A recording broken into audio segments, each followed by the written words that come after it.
খালা হ্যাঁ এই ঘরে আছেন, আসবে একটু। আয় কাজ করার আগে একটু গল্প করতে আসলাম। কিসের গল্প রে?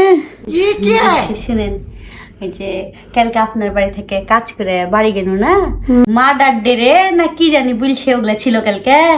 হ্যাঁ ছিল তো রে, মাদার ডে না মাদার ডে।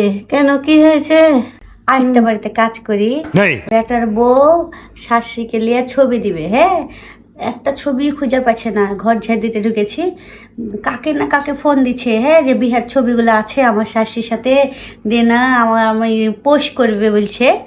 আবার মনে করেন বেটা তো কোনোদিন মায়ের খোঁজই লাই না, মা ঘরে পড়ে থাকলো নাকি, বেটা এসে বলছে হ্যাপি মেডার ডে না কি বলছে খালা। আর এদিকে বিটি মনে করেন কি করেছে শুনেন। আচ্ছা এত পেঁচাল না পেরে কি বলবি সেটা বল। এত এত সব বাজার হাট কি কি জানি করে নিয়ে এসেছে। মা মনে করেন খুশিতে আমাকে একবার দেখাচ্ছে, আর বহিনকে ফোন দিয়ে দেখাচ্ছে, দেখ আমার বেটার বউ, তারপরে হচ্ছে বিটি কত ভালোবাসে। কাহিনী তো খালা আমি জানি যে ওই বাড়িতে কি হয়।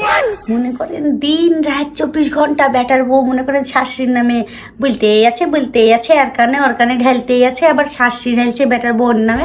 আবার মনে করেন বেটা তো খোঁজই নেয় না।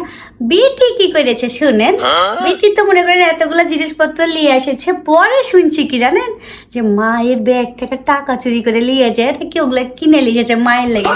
মাদার ডে কি পালন করবে, বাড়িতে মনে করেন যে সিনেমা তৈরি হয়ে গেছে। মানুষের মতো যদি মানুষ করতো মাদার ডে ফেরে লাগতো না, প্রতিদিনে মায়েদের দিন হতো, বছরে একদিন এসে মাদার ডে পালন করছে। আমরা মাকে প্রতিদিন ফোন দিই, সকালে উঠে মাকে ফোন না দিলে আমাদের কাজ করতে আসবো কি, আমাদের সারা দিনই ভালো যাবে না।